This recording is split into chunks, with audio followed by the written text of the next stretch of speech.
विरंजक चूर्ण क्या है, तो इसका रासायनिक इंटू Cl या CaOCl2।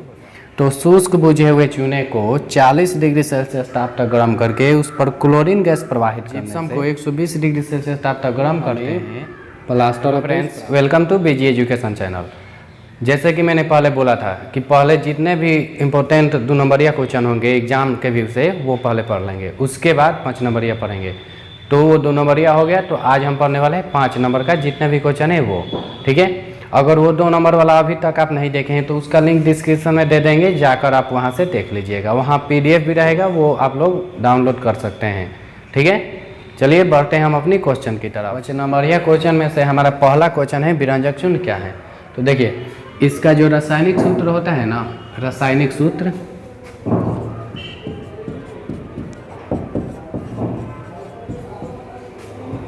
विरंजक चूर्ण का जो रासायनिक सूत्र होता है वो होता है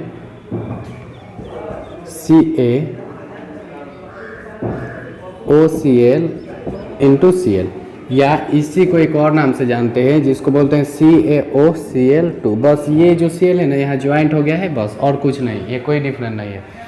यानी विरंजक चूर्ण का जो रासायनिक सूत्र होता है वो होता है Ca into OCl into Cl या CaOCl2, ठीक है। और इसका रासायनिक नाम जो होता है,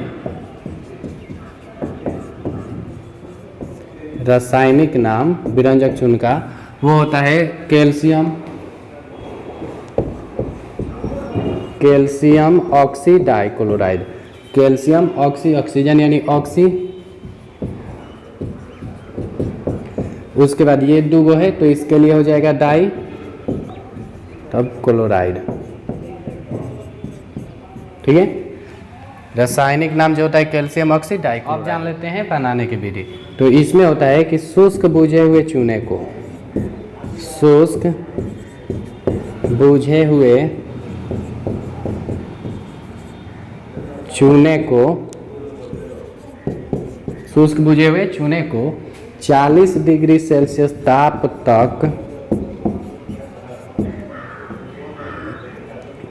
तक गर्म करके उस पर क्लोरीन, ठीक है, क्लोरीन गैस प्रवाहित करने पर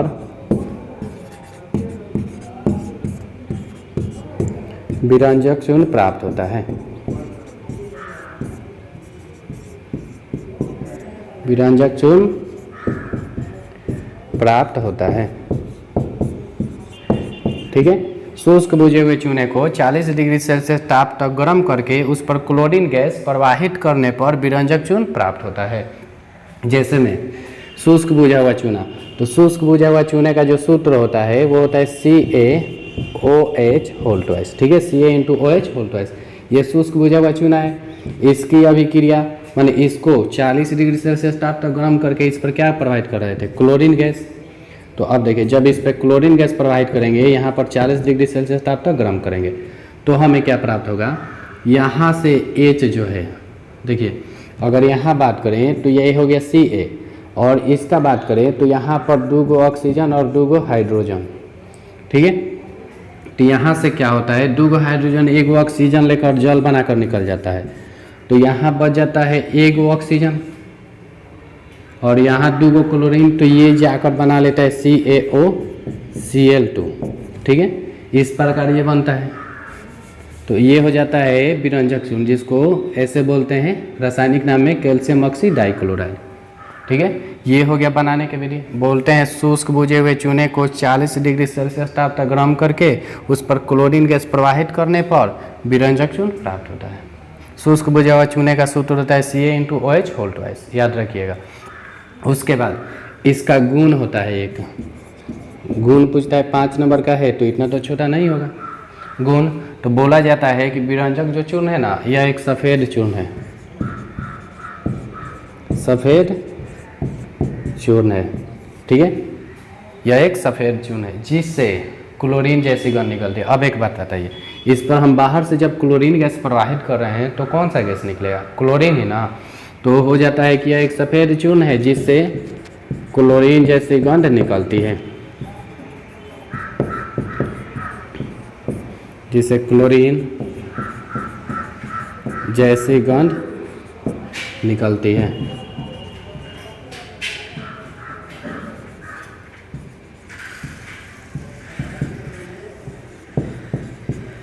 ठीक है, इसके बाद इसका उपयोग आता है कि इसका उपयोग जो है हम किस में करते हैं।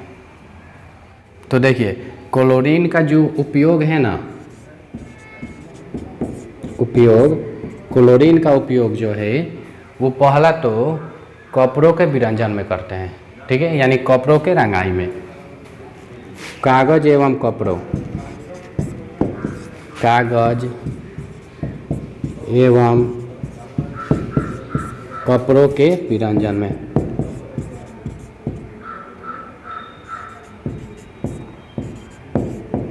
यानी कागज एवं कपड़ों के विरंजन का मतलब होता है कि कागज एवं कपड़ा को रंगने में। ठीक है, दूसरा होता है क्लोरीन,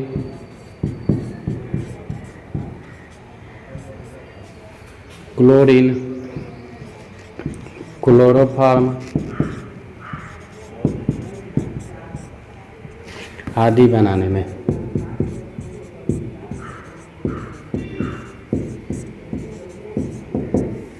ठीक है, तीसरा हो जाएगा प्रयोगशाला में अभिकर्मक के रूप में।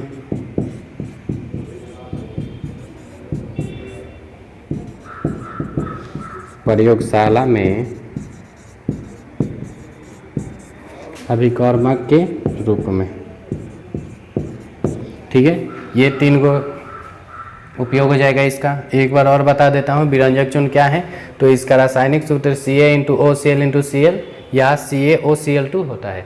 इसका रासायनिक नाम कैल्शियम ऑक्सीडाइक्लोराइड होता है। उसके बाद बनाने की विधि, तो शुष्क बुझे हुए चूने को 40 डिग्री सेल्सियस ताप तक गर्म करके उस पर क्लोरीन गैस प्रवाहित करने से विरंजक चूर्ण प्राप्त होता है। आप इसको मत देखिए, इसको देखिए, इसको बोलते हैं शुष्क बुझा हुआ चूना। ठीक है, और इसको बोलते हैं क्लोरीन, और यहाँ पे 40 डिग्री सेल्सियस ताप तक गर्म किए। तो बोलेंगे शुष्क बुझे हुए चूने को 40 डिग्री सेल्सियस ताप तक गर्म करके उस पर क्लोरीन गैस प्रवाहित करने पर विरंजक चूर्ण प्राप्त होता है। उसके बाद पढ़ेंगे इसका गुण, तो बोलेंगे कि यह एक सफ़ेद चूर्ण है जिससे क्लोरीन जैसी गंध निकलती है। उसके बाद आता है उपयोग, तो बोलेंगे कागज एवं कपड़ों के विरंजन में या रंगाई में जिसको बोलते हैं। उसके बाद होता है क्लोरीन क्लोरोफॉर्म आदि बनाने में।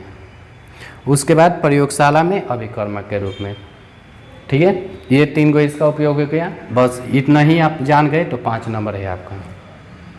ठीक है, उसके बाद हमारा इम्पोर्टेंट क्वेश्चन का दूसरा नंबर है प्लास्टर ऑफ पेरिस। ये भी 5 नंबर में पूछा जाता है। विरंजक चूर्ण या प्लास्टर ऑफ पेरिस में से दोनों एक तो जरूर कोई पूछेगा, दोनों में से एक। ठीक है, तो ये दोनों बहुत ही अच्छे से पढ़ लीजिए। अगर ना समझ में आए तो वीडियो को फिर दोबारा देख लीजिएगा, याद ही हो जाएगा ऐसे। ठीक है, देखिए प्लास्टर ऑफ पेरिस, इसके पहले पर रहते विरंजक चूर्ण, पर है प्लास्टर ऑफ पेरिस। इसको शॉर्ट में बोलते हैं POP। P यानी प्लास्टर, O यानी ऑफ, फिर P यानी पेरिस। ठीक है, ये हो गया प्लास्टर ऑफ पेरिस। तो इसका जो रासायनिक सूत्र होता है ना, इसका बात करें रासायनिक सूत्र का, रासायनिक सूत्र किसका, प्लास्टर ऑफ पेरिस का। तो इसका जो रासायनिक सूत्र होता है वो होता है CaSO4 इंटू हाफ H2O। ठीक है, हाफ H2O। या इसका एक और होता है CaSO4, ये C है। ठीक है, CaSO4 whole twice into H2O। ठीक है, इसको होल ट्वाइस बोलते हैं जब 2 रहेगा तो, 3 रहेगा तो ट्राइस, ऐसे। ठीक है, CaSO4 into whole twice into H2O, ये होता है प्लास्टर ऑफ पेरिस का रासायनिक सूत्र। अब देखिए इसका रासायनिक नाम क्या होता है, प्लास्टर ऑफ पेरिस का रासायनिक नाम। तो देखिए प्लास्टर ऑफ पेरिस का रासायनिक नाम होता है कैल्शियम सल्फेट हेमीहाइड्रेट। ठीक है, calcium sulphate hemihydrate.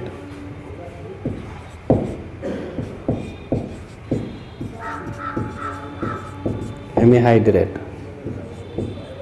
Calcium sulphate hemihydrate, ठीक है।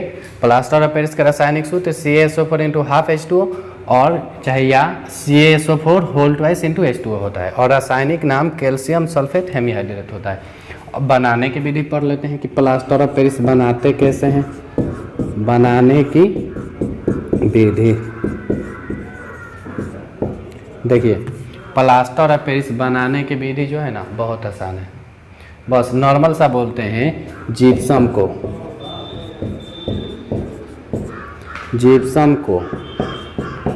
120 डिग्री सेल्सियस, मतलब नॉर्मली 120 नहीं होता है, उससे कम या अधिक थोड़ा मोड़ा हो सकता है, लेकिन इतना ही लेकर चलते हैं रेंज में।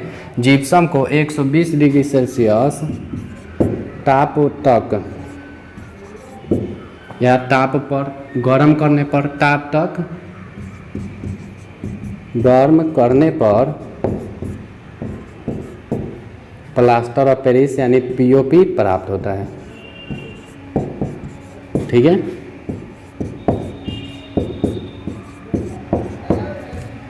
जिप्सम को 120 डिग्री सेल्सियस ताप तक गर्म करने पर प्लास्टर ऑफ पेरिस प्राप्त होता है यानी POP। देख लेते हैं जिप्सम का जो सूत्र होता है वो होता है CaSO4 इंटू 2H2O, ठीक है। ये जो सूत्र होता है ये होता है जिप्सम का।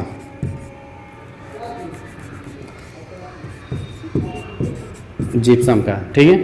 इसको क्या करते हैं, केवल 120 डिग्री सेल्सियस ताप तक गर्म करते हैं और कुछ नहीं, ठीक है।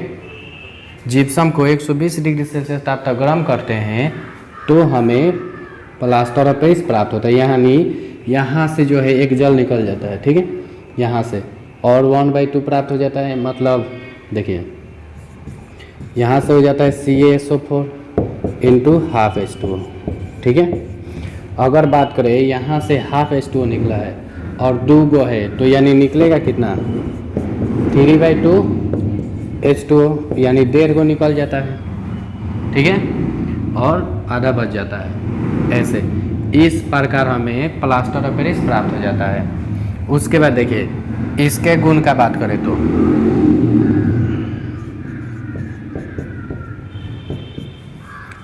प्लास्टर ऑफ पेरिस के गुण का बात करें तो ये जो होता है ना, इसमें केवल थोड़ा सा जल मिलाकर छोड़ देते हैं तो यह अत्यंत कठोर हो जाता है, ठीक है, अत्यंत कठोर, ठीक है। इसमें केवल थोड़ा सा जल मिलाकर छोड़ देंगे तो यह अत्यंत कठोर हो जाएगा, ठीक है। अब इसका उपयोग का बात करें, प्लास्टर ऑफ पेरिस का उपयोग का बात करें तो पहला जो उपयोग होता है शल्य चिकित्सा में होता है। शल्य चिकित्सा में जानते हैं, शल्य चिकित्सा में क्या चीज़ में होता है, जो हड्डी टूटा रहता है ना उसी को जोड़ने में, वो जो बैंडेज हुआ रहता है वो कोई चूना नहीं है, प्लास्टर ऑफ पेरिस होता है, ठीक है। तो शल्य चिकित्सा में इसका उपयोग होता है हड्डियों को जोड़ने में,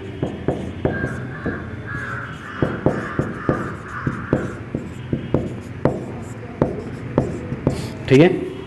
दूसरा जो उपयोग होता है मूर्ति बनाने में होता है, मूर्ति बनाने में, मतलब देखिए कभी कभी मूर्ति बनाया जाता है तो कहीं थोड़ा सा क्रैक हो जाता है, देखे होंगे कि कहीं टूट जाता है तो इसी को वहाँ पे लेकर लगा दिया जाता है, ठीक है, जिससे वो क्या हो जाता है, जुड़ भी जाता है और कठोर भी हो जाता है, यानी दूसरा हो जाएगा मूर्ति बनाने में। तीसरा जो होता है घरों की मरम्मत में,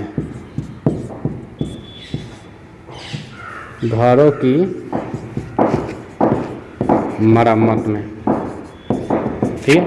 मतलब कोई घर है कहीं पे थोड़ा सा छेद हो गया, थोड़ा सा टूट गया, तो इसको सान कर जो प्लास्टर ऑफ पेरिस होता है उसमें थोड़ा पानी मिलाकर उस पर लेप लगा देते हैं। तो इसका गुण है कि कुछ देर बाद कठोर हो जाएगा, वहाँ पे लगा देंगे, वहाँ पे अच्छी तरह सेट हो जाएगा और कठोर हो जाएगा, ठीक है, जिससे नहीं पता चलेगा कि वहाँ पे टूटा है या फूटा है ऐसे, ठीक है। ये इसका भी 3 गो उपयोग हो गया, शल्य चिकित्सा में हड्डियों को जोड़ने में, मूर्ति बनाने में, घरों की मरम्मत में, ठीक है। देखिए ये हो गया 5 नंबर। ठीक है। अगर 2 नंबर में क्या बात करें तो 2 नंबर में यह भी पूछ सकता है कि विरंजक चूर्ण और प्लास्टर ऑफ पेरिस के दो उपयोग बताएं, तो उसका उपयोग और इसका उपयोग दो को लिख दीजिएगा, ठीक है। तो 2 नंबर हो जाएगा। और नॉर्मली ऐसे बताएं कि प्लास्टर ऑफ पेरिस क्या है, चाहे बनाते कैसे हैं, तो ये बताना पड़ता है, ठीक है। ऐसे चलिए आज के लिए रहने देते हैं इतना ही।